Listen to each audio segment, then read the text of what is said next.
Hello friends. तो आज हम पढ़ते हैं हिस्ट्री और भारत थर्ड का चैप्टर 6, जिसका नाम है इंडिया इन 18th सेंचुरी। की इंडिया जो है 18th सेंचुरी में इंडिया की कैसी कंडीशन थी। क्लास 8। 18th सेंचुरी में इंडिया जो था वो इकोनॉमिक एक्टिविटीज़ के तौर पर सेंटर पर था। बिल्कुल इंडिया जो है वो सेंटर बन चुका था इकोनॉमिक एक्टिविटीज़ का, जहाँ पर हर एक जो फॉरेन नेशन थी ना, वो बिल्कुल उतावली हो चुकी थी कि इंडिया के साथ हमें क्या करना है, ट्रेड करना है। इंडिया के साथ हमें ट्रेड कर वो ईगर हो चुकी थी किस चीज़ के लिए, कि इंडिया के साथ हमें जो है ट्रेड करनी है, उनके साथ इस्टेब्लिश करना है हमें trade.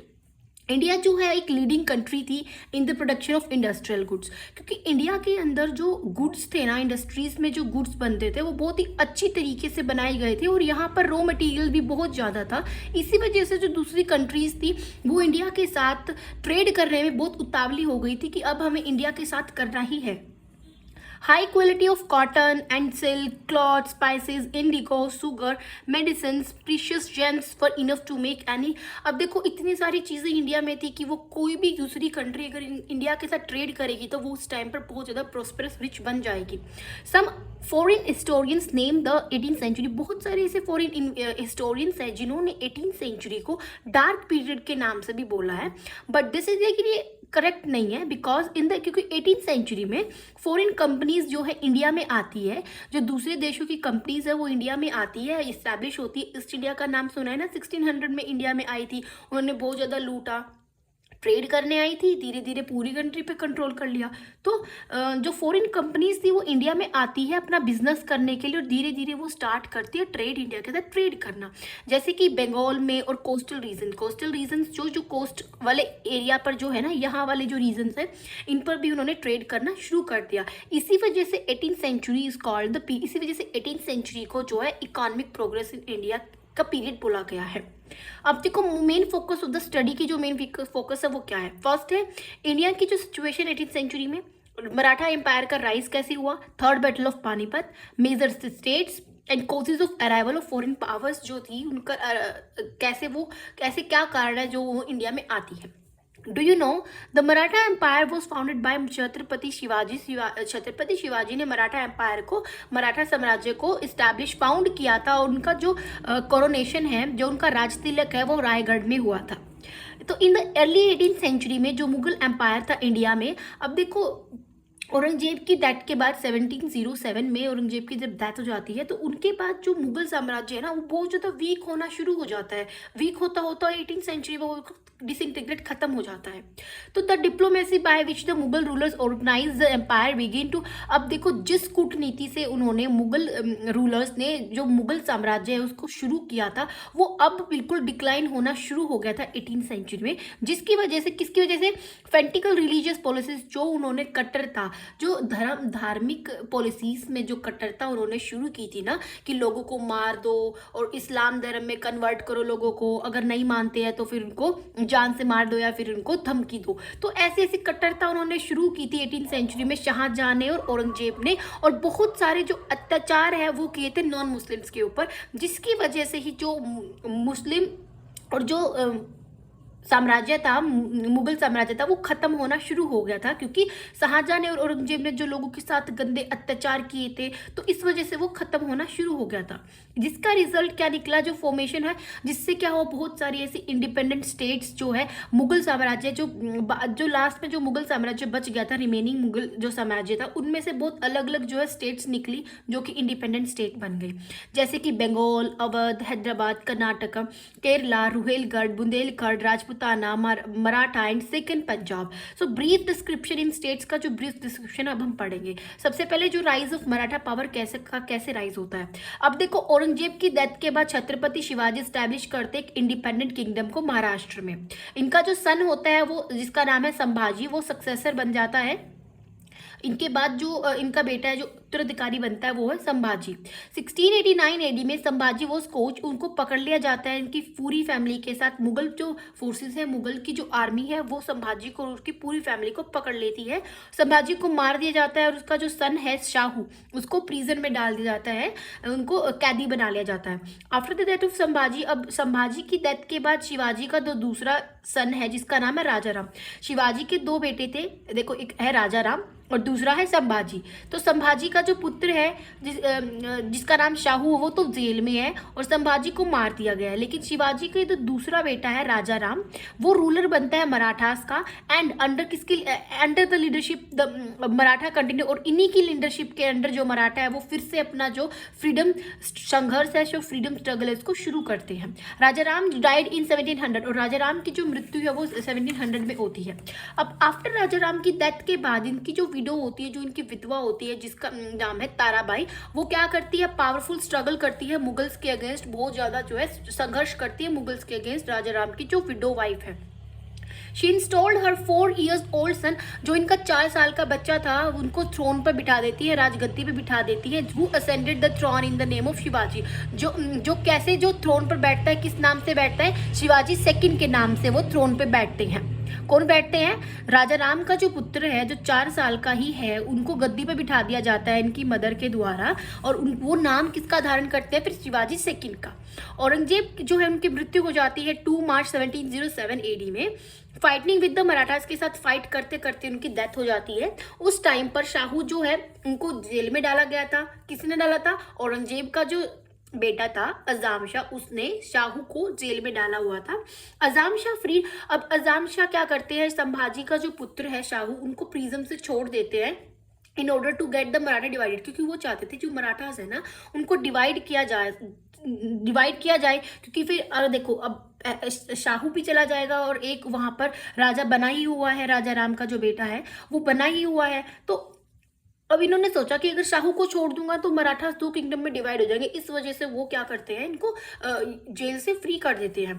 Many Maratha feudal welcome Shahu, बहुत सारे ऐसे मराठास जो फ्यूडल लॉर्ड्स है वो शाहू का वेलकम करते हैं कि वो महाराष्ट्र पहुंचे। लेकिन जो ताराबाई थी ना, वो रिफ्यूज करती है कि मैं इनके साथ कोई समझौता नहीं करूंगी शाहू के साथ। मराठास को डिवाइड किया जाता है 2 पार्ट्स में। एक 2 मेन मराठा सरदार थे, बिगेन टू ज्वाइन शाहू के कैंप। जो मेन सरदार थे ना, वो शाहू के कैंप को ज्वाइन करते, जो जेल से भी आए थे। ऑन जनवरी 1707 AD में शाहू टूक ओवर सतारा। जो शाहू है जो जेल से निकल कर आए हैं, वो सतारा को अपने कंट्रोल में करते हैं। कब, 12 जनवरी 1708 AD में। और उनका जो कोरोनेशन है, जो उनको राज तिलक किया जाता है, जो गद्दी पर बैठते हैं, वो सतारा में ही होता है।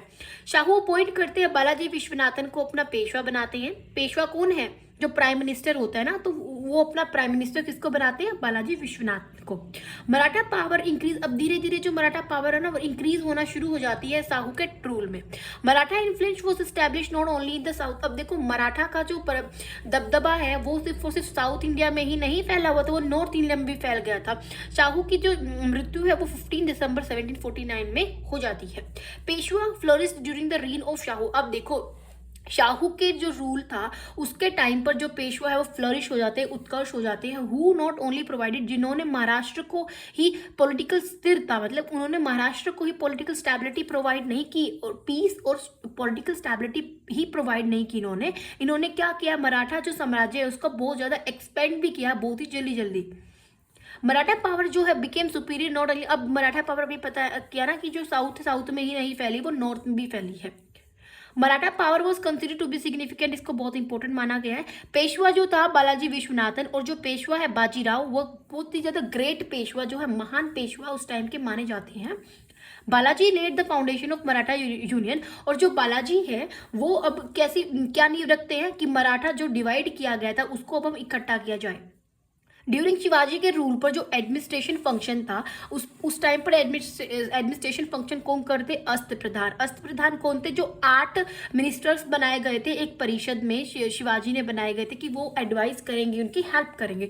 तो वो शिवाजी के टाइम पर जो शासन था ना वो कौन चला रहा था, अस्त्र प्रधान चला रहे थे। और उनको कैश भी मिल रहा था, कहाँ से, खजाने से उनको कैश दिया जा रहा था, सैलरी दी जा रही थी। शिवाजी ने कभी भी जागीर प्रैक्टिस को शुरू नहीं किया और ना ही हेरिडेटरी पोजीशंस को शुरू किया कि इनके बाद पिता है तो पिता का बेटा आएगा, बेटे के बाद बेटे का जो बेटा है वो आएगा। इन्होंने कभी भी हेरिडेटरी पोजीशन को, जागीर प्रैक्टिस को शुरू नहीं किया। शिवाजी की डेथ के बाद जो ये सिस्टम है ये खत्म हो जाता है और जागीर प्रैक्टिस स्टार्ट होती है इनके प्लेस पर।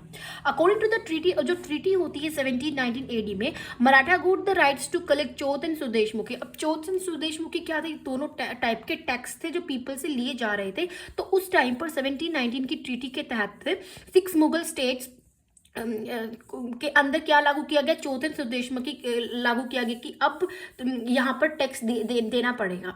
अब but Balaji distributed them in form of states among different Maratha rulers. लेकिन बालाजी ने क्या किया, उनको अलग अलग स्टेट्स में अलग अलग प्रॉपर्टीज में डिवाइड कर दिया मराठा रूलर्स के उनके नीचे जो है ना, उनको अंडर में उनको ना डिवाइड कर दिया गया। जो ये feudal use to collect chauth and sardeshmukhi from the territory. अब जो ये फ्यूडल लॉर्ड्स थे वहाँ के, जो वहाँ के लीडर कह सकते हो आप, तो वो क्या करते थे, चौथ को और सुदेशमुखी को उनकी टेरिटरी से कलेक्ट करते थे।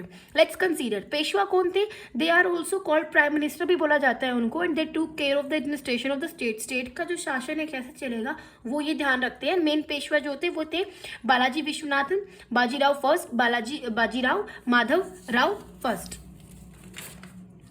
अब इसके बाद देखो, मुगल कोर्ट जो दिल्ली में था वो सेंटर ऑफ कॉन्स्पिरेसी होता है, जो साजिशें रखते हैं, प्लान करते हैं। तो मुगल कोर्ट जो था दिल्ली में, वो वहाँ पे बहुत ज़्यादा साजिशें की जाती थी कि अब हमें क्या करना चाहिए, किसको मानना चाहिए, किसको यहाँ पर ये पावर ज़्यादा इंक्रीज हो रही है तो ये खत्म करनी चाहिए, अब यहाँ पर वोट करना चाहिए। तो बहुत ज़्यादा साजिशें रच रहे थे वो मुगल कोर्ट इन दिल्ली में।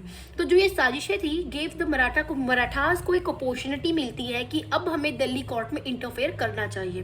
तो एक ट्रीटी होती है 1752 AD में, किसके बीच में होती है, एम्परर के बीच में और मराठास के बीच में ट्रीटी होती है 1752 में, अकॉर्डिंग टू विच जिस ट्रीटी के तहत मराठा गोट द मराठास को राइट मिल जाता है कि वो चौथ फ्रॉम ऑल ओवर इंडिया, पूरे की पूरी इंडिया में अब वो टैक्स को कलेक्ट कर सकते हैं, क्योंकि मराठास को ये ट्रीटी के तहत पर उनको अब ये राइट मिल जाता है। एंड इन टर्न, और इसके टर्म में मराठा टुक रिस्पॉन्सिबिलिटी फॉर, और इसके टर्म में देखो उनको बोला गया, ट्रीटी हुई मराठास के बीच में और मुगल्स के बीच में कि अब तुम्हें राइट दिया गया है कि तुम पूरे इंडिया पर जो है टैक्स लगा सकते हो, कलेक्ट कर सकते हो, लेकिन इन रिटर्न में तुम्हें सेफ्टी प्रोवाइड करनी पड़ेगी, इंटरनल और एक्सटर्नल सिक्योरिटी देनी पड़ेगी।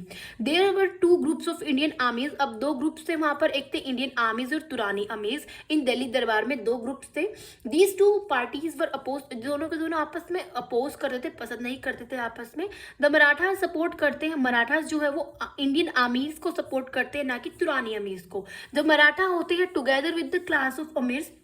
अब देखो, जो मराठास थे ना वो इंडियन आर्मीज की साइड ले रहे थे, तो इनके साथ मिलकर वो क्या करते हैं, एम्परर को खत्म करने की कोशिश करते कि एम्परर को हटाया कैसे जा सके। तुरानी कॉन्टिनेंट इंस्पायर अहमद शाह अब्दाली, और जो तुरानीस थे उन्होंने अहमद शाह अब्दाली को क्या इंस्पायर किया कि तुम इंडिया में आओ, इंडिया में आक्रमण करो और लूटो। ठीक है, इंडियन आर्मीज जो थे वो मराठास की साइड थे, तुरानी आर्मीज जो थे वो अहमद शाह अब्दाली को बुला रहे थे कि आओ और आके थर्ड बैटल ऑफ पानीपत ये करते हैं मराठास के साथ। देखो, battle of Panipat, first battle of Panipat, second battle of Panipat, third battle of Panipat देखो किसके बीच में होती है। पेशवा बालाजी बाजीराव अपनी एक लार्ज आर्मी को भेजते हैं अहमद शाह अब्दाली के अगेंस्ट, किसकी लीडरशिप के अंडर में, उनका जो कजन है सदाशिव राव भाव के लीडरशिप के अंडर में वो आर्मी को भेजते हैं। 14 जनवरी 1761 AD में जो फेमस बैटल ऑफ पानीपत है वो होती है मराठास और अब्दाली के बीच में। मराठास जो है इस बैटल में हार जाते हैं और बहुत सारे मराठा सरदार जो है अपनी जान भी खो देते हैं, मतलब उनकी मृत्यु हो जाती है बैटल फील्ड में ही, युद्ध करते करते ही। पेशवा की जो पावर है वो वीक होना शुरू हो जाती है, and the Maratha began to, और मराठास जो थे वो खत्म होना शुरू हो जाते हैं। द पावर जो थी मराठास की नॉर्थ इंडिया में वो बहुत ही कम हो जाती है। तो फर्स्ट बैटल ऑफ पानीपत किस किस के बीच में हुआ था, फर्स्ट बैटल ऑफ पानीपत 1526 में बाबर और इब्राहिम लोधी के बीच में हुआ था, जिसमें बाबर जीत जाते हैं। सेकंड बैटल ऑफ पानीपत 1556 में हुआ था हेमू के बीच में और अकबर के बीच में, जिसमें अकबर जीत जाते हैं। वैसे जीत तो हेमू रहे थे, लेकिन उनकी लेफ्ट आंख में जो है तीर लगने के कारण एकदम से सारी चीज़ ही पलट गई, जब भी अकबर जो है मुगल्स जो है जीत जाते हैं। थर्ड बैटल ऑफ पानीपत जो है अभी हमने पढ़ा है अहमद शाह अब्दाली और मराठास के बीच में होती है, जिसमें मराठास हार जाते हैं, अहमद शाह अब्दाली जीत जाते हैं। और कब होती है, 1761 में होती है, 14 जनवरी। अब हम पढ़ते हैं बंगाल के बारे में। 1717 AD में मुर्शीद कुली खान को अपॉइंट किया जाता है मुगल सूबेदार ऑफ बंगाल। बंगाल का जो मुगल सूबेदार है मुर्शीद कुली खान को वहां पर अपॉइंट किया जाता है सूबेदार। Taking advantage of the bad condition of Mughal empire, जो मुगल साम्राज्य था उसकी जो खराब स्थिति थी ना, उसका फायदा उठाकर ये स्टार्ट करते हैं वर्किंग एज एन इंडिपेंडेंट। ये क्या सोचते हैं कि देखो इस टाइम तक ना क्योंकि देखो 1707 में औरंगजेब की डेथ हो जाती है, तो उसके बाद जो मुगल का जो साम्राज्य था, जो वो बहुत ही कमज़ोर हो रहा था, तो सारे के सारे फ़ायदे उठाने की सोच रहे थे। तो ये भी सोचते हैं, मुर्शिद कुली खान ये सोचते हैं कि अब मुझे इस चीज़ का फ़ायदा उठाना चाहिए कि जो मुगल एम्पायर है वो ख़त्म हो रहा है। तो वो start working as an independent, वो खुद एक इंडिपेंडेंट रूलर के तौर पर काम करना शुरू करते हैं। But he continue to show himself as a servant and send the Mughal emperor an annual offering. लेकिन वो खुद को एक सर्वेंट ही दिखा रहे थे और वो मुगल्स को जो है एनुअल टाइम पर जो पैसे वगैरह दे रहे थे। ये स्टैब्लिश करते हैं बंगाल के अंदर ये शांति को बनाए रखते हैं और कंट्रोल करते हैं रिबल लैंडलॉर्ड्स। जो लैंडलॉर्ड्स थे ना, जो विद्रोह करते हैं, लोगों के ऊपर अत्याचार करते हैं, गरीब गरीब फार्मर्स के ऊपर, पीजेंट्स के ऊपर, तो उनको ऊपर इन्होंने कंट्रोल किया। मुर्शिद कुली खान डाइड इन 1727 में इनकी डेथ हो जाती है। इनके बाद इनका जो सन इन लॉ है सुआजुद्दीन बिकेम द रूलर बनते हैं बंगाल का। 1739 में इनका जो नालायक बेटा है सरफराज खान, वो रूलर बनता है बंगाल का, जिसको रिमूव किया जाता है अलीवर्दी खान। देखो सरफराज खान जो है बंगाल का रूलर बन जाता है, बहुत ही नालायक था वो, और अलीवर्दी खान इनको हटा देते हैं क्योंकि और वो खुद को डिक्लेयर करते कि मैं बंगाल का नवाब हूँ। अब सरफराज खान को हटाकर खुद अलीवर्दी खान क्या करते हैं, खुद वहां पर बैठ जाते हैं कि नवाब ऑफ बंगाल मैं हूँ। 1740 में इनके रूल के टाइम पर यूरोपियन कंपनीज जो है spread their trade in Bengal. अब देखो बहुत सारी यूरोपियन कंट्रीज थी जो इंडिया के साथ ट्रेड करना चाह रही थी, इंडिया को कॉलोनी बना रही थी ताकि वो वहाँ से रॉ मटेरियल मिल सके, क्योंकि वहाँ पर यूरोप कंट्रीज जो थी ना, वहाँ पर जो है रॉ मटेरियल नहीं मिलता था। इस वजह से उन्होंने इंडिया के साथ ट्रेड करने की सोचा, क्योंकि उस टाइम पर इसको भी सोने की चिड़िया के नाम से जाना जा रहा था और बहुत सारे स्पाइसेस भी, बहुत सारे रॉ मटेरियल्स जो थे इंडिया में मिल रहे थे।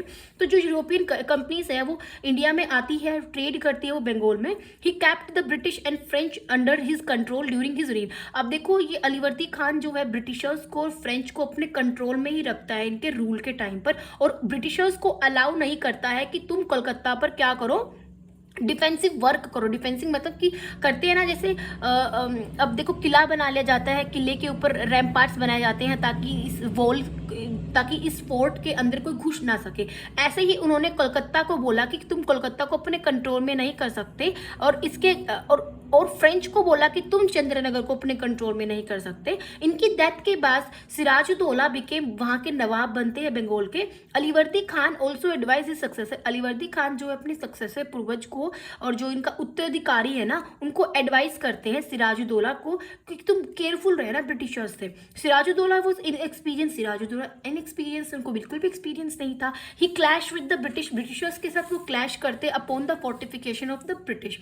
The Nawab took over the kothi of Kasim Bazar from the British and forced the British to surrender. अब जो नवाब होते हैं ना ये सिराजुद्दौला, ये क्या करते हैं, टूक over the kothi of Kasim बाजार की जो कोठी थी उसको कंट्रोल में करते, ब्रिटिशर्स से छीन लेते और अपने कंट्रोल में करते हैं और फोर्स करते हैं ब्रिटिशर्स को कि तुम सरेंडर करो। ब्रिटिश प्लान करते हैं कि ओवरथ्रो द नवाब। वो सोचते हैं हम कैसे ऐसी साजिश करें, क्या प्लान करें कि जो ब्रिटिशर्स है यहाँ पर ब्रिटिशर्स का रूल हो और उनको हटा दिया जाए, नवाब को यहाँ से हटाया जाए। इन दिस स्कीम, इस स्कीम में जो कमांडर होते हैं nawab and a few prominent person जो होते हैं बंगाल के, उनको रिश्वत दी जाती है। मतलब जो कमांडर्स होते हैं ना वहाँ की, जो अब देखो अगर वहाँ पर लड़ाई करके जब नवाब जीत जाते हैं तो ब्रिटिशर्स क्या सोचते हैं, कैसी प्लानिंग करते हैं वो कि हम रिश्वत दे दें, पैसे वैसे दे दें इनको ताकि ये उनको हटाए, मार दे और हम यहाँ पर रूल करें। तो ऐसे ही वहाँ पर हुआ। तो वहाँ पर बहुत सारे जो प्रोमिनेंट पर्सन्स थे बंगाल में, उनको रिश्वत दी गई। 1757 में बैटल ऑफ प्लासी होती है, टूक प्लेस इन विच सिराजुद्दौला को हारना पड़ता है। उस टाइम पर he had to lose his life, अपनी लाइफ उनको गवा देनी पड़ती है। जो मीर जफर होते हैं वो वहाँ का नवाब बना दिए जाते हैं बंगाल का। कुछ टाइम बाद इनको भी हटाकर मीर जफर को रिप्लेस किया जाता है मीर कासिम। अब मीर जफर की जगह पर मीर कासिम बैठ जाते हैं, नवाब बनते हैं। ये सारे के सारे पपेट रूलर्स हैं। पपेट रूलर्स मतलब कि ब्रिटिशर्स को ना ऐसे रूलर चाहिए थे जो उनके अकॉर्डिंग काम करे, वो कुछ भी अलग से कोई भी चेंजेस ना करे। बस वो चाह रहे थे कि वे बस एक गद्दी पे कोई राजा बैठा रहे, नवाब बैठा रहे, उनका काम होता रहे, उनको ट्रेड करनी थी, बस उनको लूटना ही था। तो मीर कासिम बैठ जाते हैं। इस सिचुएशन में जो ब्रिटिश होते हैं वो जबरदस्ती वसूल करते हैं बहुत ज़्यादा मनी लोगों से। जब मीर कासिम बिकेम नवाब बनते हैं बंगाल बंगाल के, ये कुछ ना बंगाल में इम्प्रूवमेंट्स कराने की कोशिश करते हैं Mir Kasim, but due to the, लेकिन ब्रिटिशर्स के साथ उनकी लड़ाई दंगे हो जाती है, तो लेकिन कुछ नहीं करा पाते, वो उनको हटा दिया जाता है। So he asked the nawab of Awadh, Awadh के नवाब जो है सुजादुद्दौला, उनको बोलते हैं कि तुम मेरी हेल्प करो। तो Mughal emperor Shah Alam was also, Mughal emperor जो थे शाह आलम, वो भी उन्हीं के टाइम पर एट द टाइम वहीं पर थे। देयरफॉर ये तीनों के तीनों प्लान करते हैं कि ब्रिटिशर्स को मिलकर एक मजा चखाते हैं। 1764 में जब बैटल ऑफ बुक्सर होती है, उनके साथ होती है, तो वो तीनों हार जाते हैं। So combined forces of 3 was defeated in this battle as, तो तीनों के तीनों हार जाते हैं। फिर से ब्रिटिशर्स ही जाते हैं, फिर यहाँ पर बंगाल जो है कंपनी की रूल के अंडर आ जाता है। The formal foundation of the British rule in India वो, अब जो फाउंडेशन थी, जो ब्रिटिश रूल की जो नींव थी, वो सबसे पहले कहाँ रखी गई थी? बैटल ऑफ प्लासी 1757 से ही हुई थी, जब ब्रिटिशर्स ने वहाँ पर कंट्रोल कर लिया था, कंट्रोल करना शुरू कर दिया था। एंड लॉर्ड मार्किस वेल्से अडोप्ट, और जो लॉर्ड वेल्से थे, उन्होंने एक पॉलिसी को अडॉप्ट किया। कौन सी पॉलिसी को अडॉप्ट किया? सब्सिडरी अलायंस इन 1798। सब्सिडरी अलायंस में क्या था? ब्रिटिशर्स जिस भी स्टेट पर सब्सिडरी अलायंस बोलते थे कि इस स्टेट पर सब्सिडरी अलायंस हमने इम्पोज कर दिया है, तो इसका मतलब होता था कि जो वो स्टेट है ना, वहां पर जितनी भी आर्मीज है ना, उनको हटाकर ब्रिटिशर्स अपनी आर्मी भेजेंगे और ब्रिटिशर्स उस स्टेट की हेल्प करेंगे, उनको प्रोटेक्शन देंगे। अब थर्ड देखो, अवध के बारे में पढ़ते हैं। जो इंडिपेंडेंट स्टेट है अवध का, उसको फाउंड किया जाता है सदत खान बुरहान उल मुल्क के द्वारा। 1722 में ही उसको अपॉइंट किया जाता है मुगल सूबेदार अवध। ही सरप्रेस द, जो लैंडलोनर्स थे, वहाँ के जो लैंडलॉर्ड्स थे, जो विरोध कर रहे थे, लोगों के साथ अत्याचार कर रहे थे, वो उनको दबाने की कोशिश करते हैं सूबेदार जो है अवध के सदत खान बुरहान उल मुल्क, और जो took military action against them forcing them to pay land revenue, और उनके जो लोगों को के ऊपर फोर्स कर रहे थे कि तुम टैक्स पे करो, जैसे कि लैंड ओनर्स हो गए, और वो उनके अगेंस्ट मिलिट्री एक्शंस लेते हैं। ही ट्राइड, उन्होंने वहां पर जो शासन है और जो वहां की आर्मी है, उसको बहुत ज्यादा चेंजेस कराने की कोशिशें की।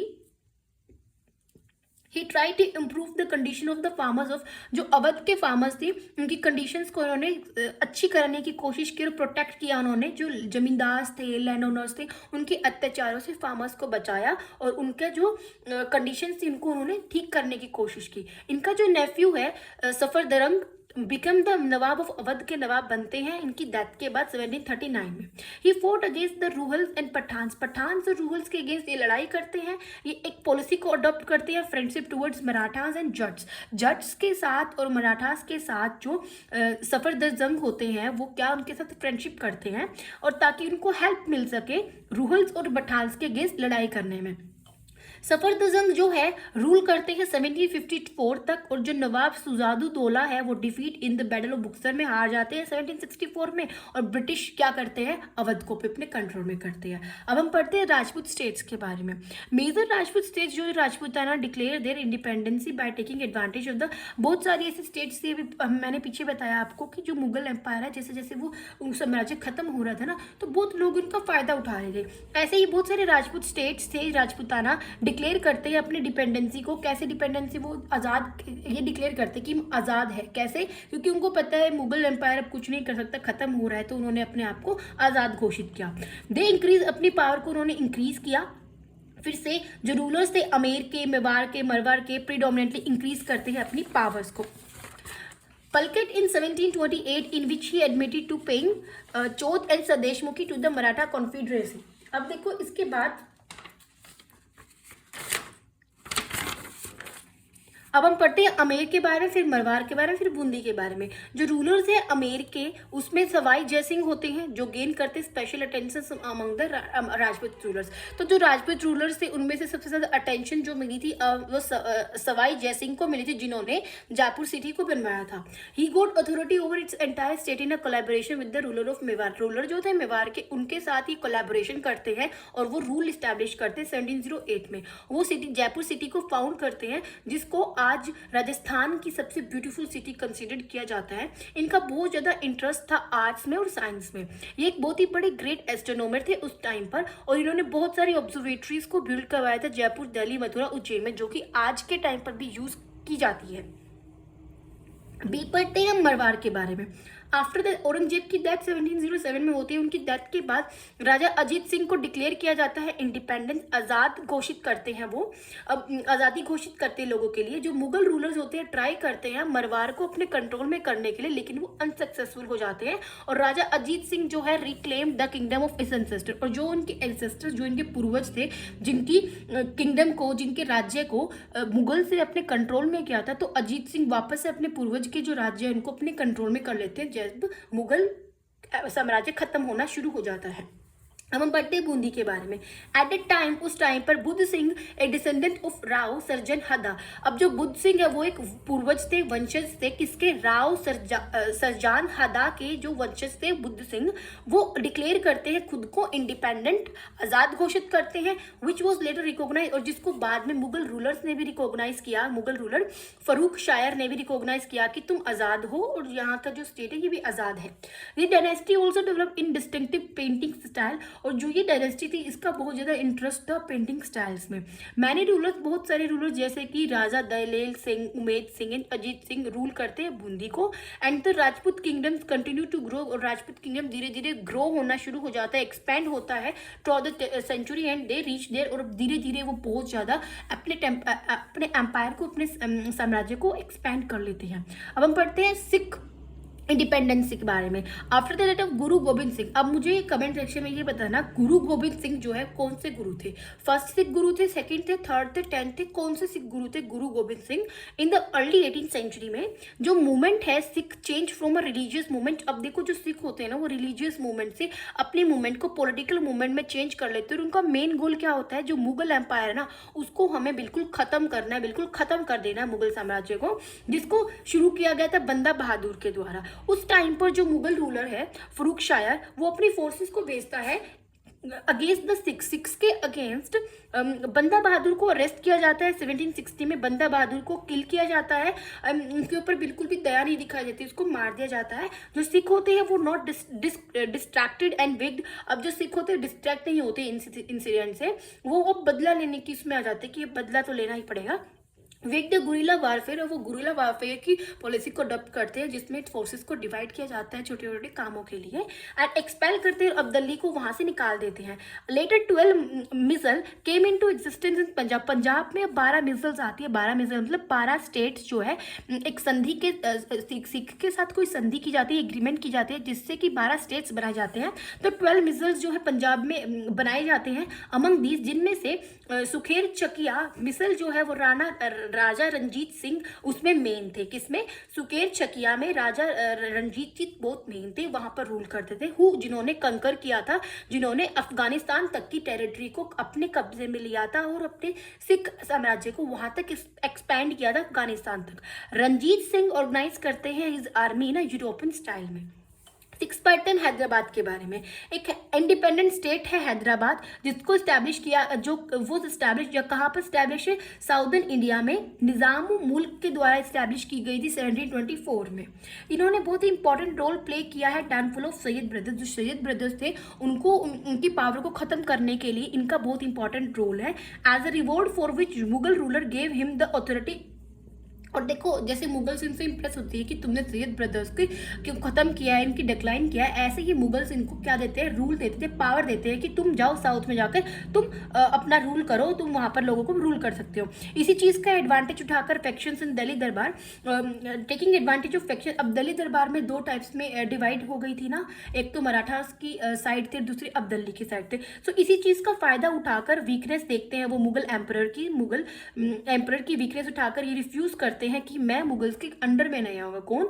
जो निज़ामो मुल्क है, वहाँ के जो रूलर है हैदराबाद के, वो मना करते हैं कि अब वो देखते हैं कि जो दिल्ली का कोर्ट है ना वो 2 पार्ट में डिवाइडेड है, बेहतर होगा कि मैं आराम से रूल करूंगा और मैं इनके कंट्रोल में ना आऊँ। तो उन्होंने मना कर दिया मुगल्स के कंट्रोल में नहीं आना मुझे। And although he did not openly declare, उन्होंने ये भी नहीं डिक्लेयर किया कि मैं मतलब मेरी जो हैदराबाद है वो इंडिपेंडेंट है, मतलब आज़ाद है। और इन प्रैक्टिस ही एक्सरसाइज, और वो सारे की सारी पावर्स को एक इंडिपेंडेंट रूलर के तहत वो ना अपनी पावर्स को यूज कर रहे थे। एंड वेग्ड वॉर और ट्रीटीज कर रहे थे वो मुगल रूलर्स की बिना परमिशन लिए। बहुत सारे उन्होंने ट्रीटीज कर लिए, बहुत सारे उन्होंने वॉर किए एज अ रिजल्ट, और उन्होंने अपने किंगडम को एक्सपेंड कर लिया, फैला लिया। As a result he was defeated, और जिसके रिजल्ट से इनको हरा दिया गया। पलकेट इन 1728 बैटल जो हुई थी पलकेट पे, उसमें जो निज़ाम है हैदराबाद के, इनको हरा दिया जाता है क्योंकि वो मुगल्स के अगेंस्ट चले गए थे, जिसमें he was admitted to pink, और जिसमें उनको बोला गया कि तुम अब चौथ एंड सुदेशमुखी दोगे मराठा कॉन्फिडरेसी को।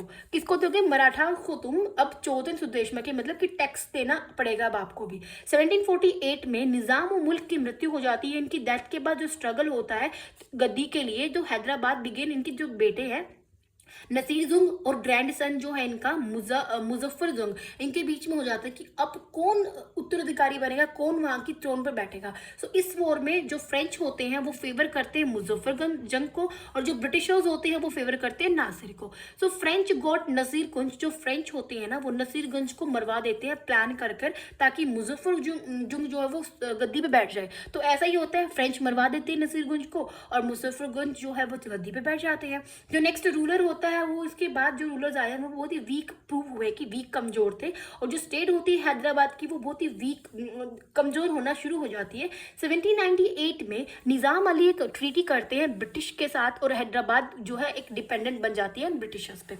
अब देखो हैदराबाद की कैपिटल, हैदराबाद आज कैपिटल है किसकी? दो स्टेट्स की कैपिटल है, Andhra Pradesh and Telangana, both are, दोनों की दोनों जो है स्टेट है, और इनकी कैपिटल है हैदराबाद। अब 7 देखो कर्नाटका के बारे में, एडवांटेज और वीकनेस ऑफ मुगल एम्पायर। जो मुगल एम्पायर है, जैसे कि सारे के सारे अभी बताया ना कि सारे के सारे जो है ये जैसे कि मुगल साम्राज्य खत्म हो रहा था, वीक हो रहा था, इसी चीज़ का सभी ने फ़ायदा उठाया। तो इसी चीज़ का फ़ायदा उठाया कि जो मुगल एम्पायर है वीक हो चुका है।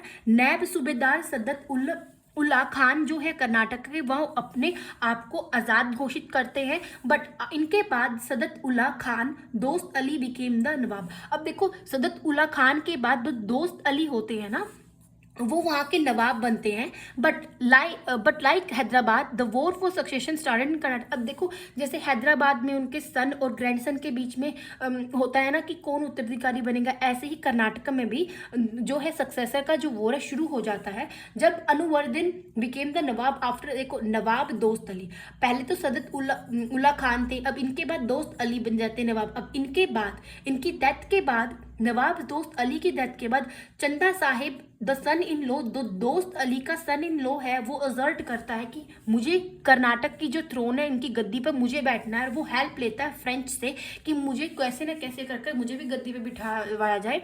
हेल्प ऑफ द फ्रेंच की हेल्प से चंदा साहिब अटैक करता है स्टेट को 1749 में, एंड अनवर्दीन वो डिविडेड, और अनवर्दीन को मार दिया जाता है और उनको डिफीट, हराकर फिर मार दिया जाता है उनको इन द बैटल ऑफ अंबर की बैटल में। चंदा साहिब वहाँ का नवाब बन जाता है कर्नाटक की। देखो वहाँ भी फ्रेंच ने कॉन्स्पिरेसी प्लान करके मरवा दिया, अब यहाँ भी फ्रेंच ने इनकी हेल्प कर कर इनको वहाँ पर बिठा दिया, अनुवर्दीन को मरवा कर चंदा साहिब को गद्दी पे बिठा दिया। जो but the British didn't like him, लेकिन ब्रिटिश इनको पसंद नहीं करते थे, इसी वजह से इनकी जो कैपिटल है अरकोट, उस पर ये क्या करते हैं, हमला करते हैं, ब्रिटिश चंदा साहिब को मार देते हैं। कर्नाटक नाउ के, अब जो कर्नाटक है वो ब्रिटिशर्स के अंडर में आ जाती है। Due to the political situation of Hyderabad की, जैसे पॉलिटिकल सिचुएशंस खराब थी कर्नाटक की, हैदराबाद की, देयर वर 3 बैटल्स होती है Karnataka between the British and French. अब ब्रिटिशर्स के बीच में, फ्रेंच के बीच में 3 जो वॉर्स होते हैं कर्नाटक में। 8 पढ़ते हैं जट स्टेट के बारे में। Distress by the economic and religious policies of Mughal emperor Aurangzeb the Jats also. अब देखो जो औरंगजेब ने जो पॉलिसीज लगाई थी, लोगों के अगेंस्ट बहुत सारे अत्याचार हो रहे थे, मार धाड़ हो रही थी, रिलीजन चेंज करवा रहे थे, बहुत सारे गंदे गंदे जो है ना वहाँ के लोग, जो मुस्लिम्स हैं ना, लोगों हिंदूज के साथ और जो नॉन मुस्लिम्स थे ना उनके साथ किए जा रहे थे। तो जो जट्स होते हैं ना वो भी अपने इंडिपेंडेंस के लिए, आज़ादी के लिए इन मथुरा में और जो वहाँ के आसपास के एरिया है ना गोकुल की लीडरशिप के अंडर में, वो भी इकट्ठे हो जाते कि अब हमें भी अपने आप को इंडिपेंडेंट बनाना, आज़ाद बनाना, हमारे स्टेट को आज़ाद करवाना है। और जो स्ट्रगल होता है, जो संघर्ष होता है, कंटिन्यू करते हैं किसकी लीडरशिप के अंडर में, जट लीडर्स जैसे Raja Ram Churaman, and even after the attempt to crush the struggle. तो फिर गोकुल के बाद बहुत सारे ऐसे लीडर्स आते हैं जिसकी लीडरशिप में लोग जट्स जो है इकट्ठे होते हैं, वो स्ट्रगल करते हैं। Bahadur Shah first compromise with the Jats के साथ समझौता करते हैं ताकि जो ये कन्फ्लिक्ट्स हैं इनको खत्म किया जा सके, एंड मेड चुदामन, और जो चुदामन है ना उनको क्या बना देते हैं, मनसबदार बना देते हैं। जो 1500 जट्स थे ना उनका मनसबदार चुदामन को बना देते हैं। 500 हॉर्स राइडर्स का, जो मुगल कोर्ट में 500 हॉर्स राइडर्स थे उनका, और जो 1500 जज है उनका मनसबदार बना दिया जाता है चुदामन को।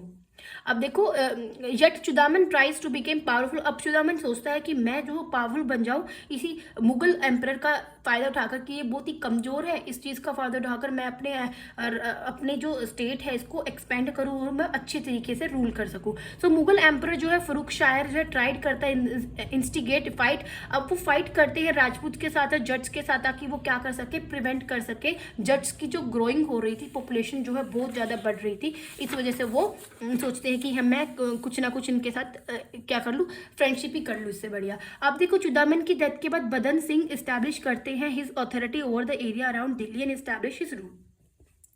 अब चुदामन के बाद जो है बदन सिंह है जो अपने रूल को इस्टेब्लिश करते हैं दिल्ली पर और उसके आसपास वाले रीजन पर। वो एक इंटेलिजेंट और कैपेबल लीडर थे। He also face attacks from Ahmad Shah Abdali ने जो अटैक किए थे उनको अच्छी तरीके से उन्होंने फेस किया था। इनकी डेथ के बाद सूरजमल, जवाहर सिंह, रतन सिंह, केसरी सिंह एंड रंजीत सिंह वहाँ के प्रोमिनेंट लीडर्स थे जट्स के। ये स्ट्रगल करते हैं until the end of 18th century की एंड तक वो स्ट्रगल करते हैं and continue to advance the ideology of independency की जो आइडियोलॉजी उसको कंटिन्यू करते हैं। मनसब कौन, एक पोस्ट है मनसब, और जट कौन है, इंडिविजुअल पोस्ट है, एंड सावार कौन है, हॉर्स राइडर जो हॉर्स पर राइड करते हैं। अब 9 पढ़ेंगे हम रुहेलखंड के बारे में। Establishment of Rohilkhand in the states जो थे बंगश पठान को was a result of displacement of Afghan in 17th century. तो जो रुहेलखंड है उसका एस्टेब्लिशमेंट और जो स्टेट्स है बंगश पठान्स, वो एक रिजल्ट है किसी का, जो अफगान्स डिस्प्लेस हुए थे, जो अफगान्स आगे पीछे गए थे दूसरी स्टेट्स में, दूसरी कंट्रीज में 17th सेंचुरी में, उनकी वजह से जो है रुहेलखंड और जो स्टेट्स है बंगश पठान वो इस्टेब्लिश हुई थी। A large number of Afghans, बहुत सारे जो अफगान्स है वो माइग्रेट होते हैं रो वैली में चले जाते हैं बहुत सारे Afghans due to the political and economic instability of Afghanistan in the middle 18th century. क्योंकि अफगानिस्तान में जो है वहाँ पर भी कंडीशन अच्छी नहीं थी मिड 18th सेंचुरी में, इस वजह से बहुत वहाँ की जो पॉलिटिकल इकोनॉमिक कंडीशन अच्छी नहीं थी अफगानिस्तान की, इस वजह से बहुत सारे अफगान्स जो है रू वैली में ट्रांसफर हो जाते हैं, माइग्रेट हो जाते हैं। With the help of British की हेल्प से जो रूलर होता है अवध का, एबोलिश देम एज वेल, उनको अबोलिश कर देता है। एक state of चाउज rise in north India after the invasion of Nadir Shah. अब नादिर शाह ने जो आक्रमण किया था, उसके आक्रमण के बाद जो नॉर्थ इंडिया है उसमें बहुत ज़्यादा अव्यवस्था फैल जाती है, लोगों के बीच में विद्रोह शुरू हो जाता है। इसी चीज़ का एडवांटेज उठाकर, इसी चीज़ का फ़ायदा उठाकर कि लोगों के बीच में नॉर्थ इंडिया में जो है लोग बहुत अव्यवस्थित हो रहे हैं, वहाँ की जो कंडीशन अच्छी नहीं है, तो मोहम्मद खान इस्टेब्लिश करते एक स्मॉल किंगडम ऑफ रुहेलखंड। तो जो मोहम्मद खान होती है वो एक छोटी सी स्मॉल जो किंगडम होती है रुहेलखंड की वो इस्टेब्लिश करते हैं। द रीजन वो situated between the Kumaon hills to the north में जो कुओमान हिल्स है उसके बीच में और हिमालय फुट हिल्स के बीच में क्या बनाया जाता है, रुहेलखंड बनाया जाता है। And the Ganga river to the south, और जो साउथ में गंगा रिवर है वहां तक, नॉर्थ में हिमालयन फुट हिल्स है ना, उनके बीच में क्या बनाया जाता है, रुहेलखंड को बनाया जाता है। एंड दिस स्टेट, और जो ये स्टेट है later had to face heavy defeat, इनको बहुत ज़्यादा लास्ट में जाकर हार माननी पड़ती है, बहुत ज़्यादा हैवी डिफीट होती है एट द हैंड्स ऑफ जट्स, इनको हरा देते हैं। एंड रूलर्स जो है अवध का और later the Maratha and the Britishers. अब देखो रुहेलखंड जो है बहुत one of the 9 administrative divisions of British India. अब जब ब्रिटिश इंडिया क्या बोला गया है, ब्रिटिश इंडिया किसको बोला गया है, जो इंडिया था ना, जब इंडिया ब्रिटिशर्स के अंडर में था तो इंडिया को ब्रिटिश इंडिया के नाम से बोला जाने लगा। और ब्रिटिश इंडिया के अंदर जो शासन है करने के लिए 9 एडमिनिस्ट्रेटिव डिविजन्स डिवाइड कर रखे थे, 9 पार्ट्स में डिवाइड कर रखा था वहाँ पर, और रुहेलखंड जो है उनमें से एक था। So it is in the state of Uttar Pradesh की स्टेट में है इंडिया में। मेनली जो डिस्ट्रिक्ट थी बिजनौर, मुरादाबाद, बुदौन, बरेली, पीलीभीत, शाहजहाँपुर, रामपुर इनके अंडर में थी। अब एक अफगान सरदार जिसका नाम है मोहम्मद खान बंगश इस्टेब्लिश करता है एक इंडिपेंडेंट स्टेट इन फरूखाबाद में। ही ऑल्सो टूक एडवांटेज, अब वो भी एडवांटेज उठाते हैं कि जो मुगल पावर वीक हो चुकी है अब, एंड इस्टेब्लिश करते हैं इंडिपेंडेंट स्टेट ऑफ अलीगढ़ और कानपुर को वो भी इस्टेब्लिश करते हैं। अब बुंदेलखंड के बारे में पढ़ेंगे। बुंदेलखंड एक इंपॉर्टेंट रीजन है जो कि मिडिल ऑफ इंडिया के मिडिल में लोकेटेड है। यहाँ का जो साम्राज्य है उसको स्टैब्लिश किया गया था महाराजा छत्रसल के द्वारा इन 1728 AD में, जब मोहम्मद खान बंगश इन्वेड, जब Mohammad Mohammad Khan Bangash invaded he was defeated. जब वो आक्रमण करने आए थे तो उनको हरा दिया जाता है महाराजा छत्रसल के द्वारा, and with the help of Peshwa Bajirao. Peshwa Bajirao जो प्राइम मिनिस्टर था उसकी हेल्प से मोहम्मद खान को हरा दिया जाता है महाराजा छत्रसल और पेशवा बाजीराव की हेल्प से। लेटर द किंगडम है event under the patronage of Marathas. और बाद में ये मराठास की केयर में के अंडर में आ गई थी ये किंगडम। कौन सी? बुंदेलखंड। बुंदेलखंड स्टेट, जो बुंदेलखंड स्टेट है वो fall in the modern state of अब इस टाइम पर जो बुंदेलखंड स्टेट है वो उत्तर प्रदेश में पड़ती है और मध्य प्रदेश में। मोहोपा, झांसी, बांदा, ललितपुर, जलौन, अमीरपुर, चित्रकूट डिस्ट्रिक्ट्स ऑफ उत्तर प्रदेश में, एंड छतरपुर, सागर, पाना, टीकमगढ़, दामोह, विदिशा, दातिया, बिंद एंड सतना जो है मेन डिस्ट्रिक्ट है मध्य प्रदेश की जो इंक्लूड करते हैं बुंदेलखंड को। अब Indian society in economy in 18th century में जो इकॉनमी वो कैसे थी और इंडिया की सोसाइटी कैसे थी। Agro based social caste system जो इंडिया में जो 18th सेंचुरी में पीपल्स थे वो एग्रीकल्चर पर बेस्ड थे, नॉर्मल सी बात है। रूरल सोशल स्ट्रक्चर जो वहाँ का जो स्ट्रक्चर था वो कैसा था, सोशल स्ट्रक्चर था वो रूरल पे बेस्ड था। रिसोर्सेज डिपेंडेंट ऑन नेचर, जो रिसोर्सेज और नेचर पर डिपेंड थे। जॉइंट फैमिली सिस्टम थी और मेल डोमिनेटेड सोसाइटी। आज के टाइम पे भी बहुत ज़्यादा मेल डोमिनेटेड सोसाइटी ही है वैसे यहाँ। Rise of middle class in the Indian society, और इंडियन सोसाइटी में जो मिडिल क्लास है उसका जन्म होता है। तो इंडियन सोसाइटी वो जो इंडियन सोसाइटी है वहाँ पर बहुत सारी इनइक्वालिटीज़ थी वुमेन्स में और मैंस के बीच में। इनइक्वालिटीज़ जो है चाइल्डहुड से ही शुरू हो जाती है। तो इंडियन सोसाइटी में क्या थी? इनइक्वालिटीज़ थी। इनइक्विटीज़ मतलब इनक्वालिटीज़। देयर वो self reliant and self sufficient, जो वहाँ के लोग थे वो आत्मनिर्भर थे। मोस्ट ऑफ जो पीपल थे वो एग्रीकल्चर बिजनेस में इन्वॉल्व थे। एक हैंड पर मतलब दो टाइप्स में करते। एक तो वो पर्सन थे रिच पर्सन जो कि लग्जरी लाइफ जीते हैं, दूसरी टाइप पुअर पीपल्स थे जिनकी एक साइड तो थी लग्जरियस लाइफ जीते थे जो लोग सोसाइटी में रिच थे, दूसरी साइड थे पुअर फार्मर्स, टीनेज वर्कर्स जो कि जिनकी कंडीशंस बहुत ही दयनीय थी, बहुत ही बेकार थी। इंडिया की जो कॉटन टेक्सटाइल इंडस्ट्री है, jute industry, metal ware industry, jewellery industry etcetera जो है फ्लरिश होना शुरू हो जाती है।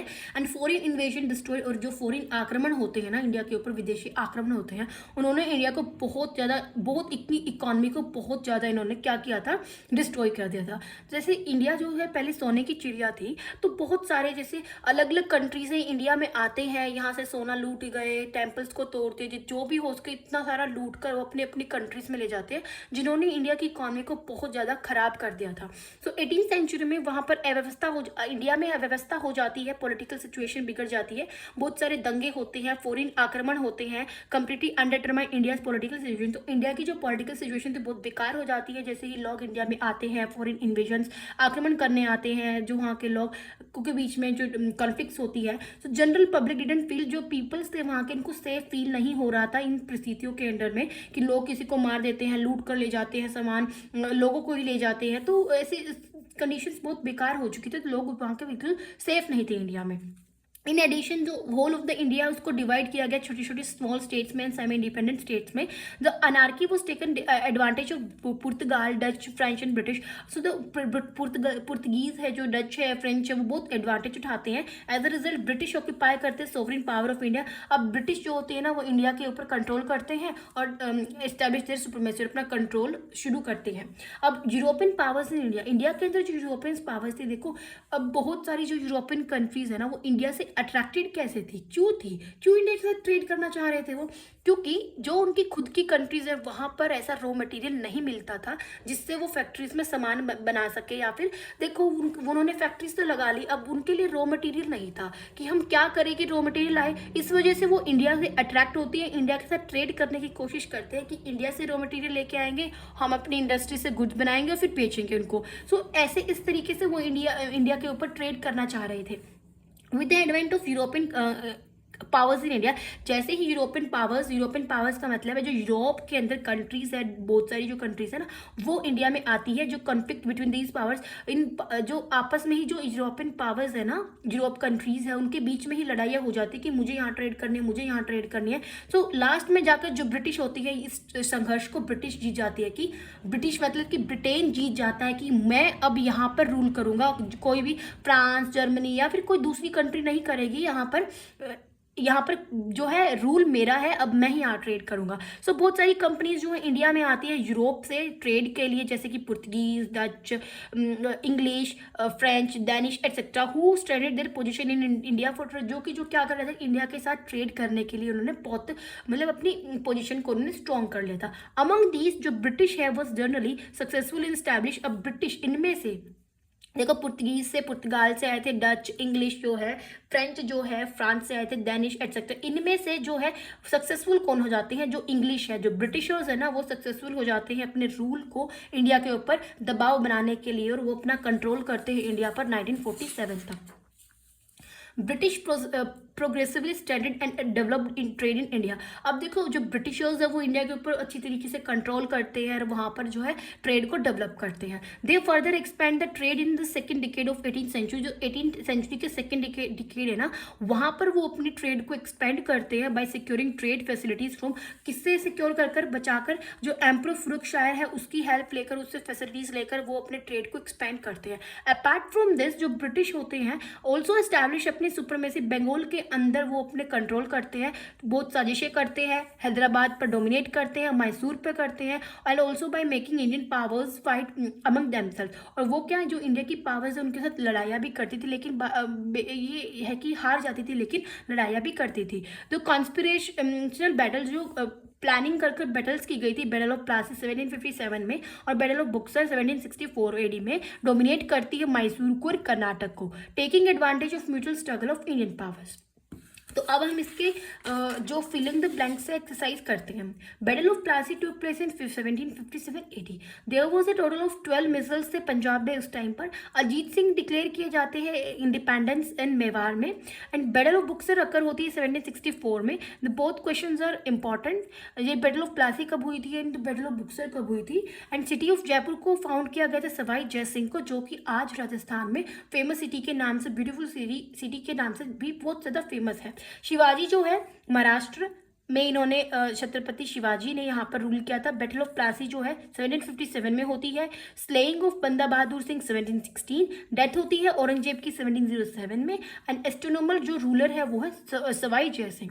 तो जो ये चैप्टर है India in 18th century, chapter 6 जो है क्लास 8 का ही कंप्लीट होता है। चैनल को सब्सक्राइब करना ना भूलिए, वीडियो को लाइक और शेयर जरूर करें। Thank you.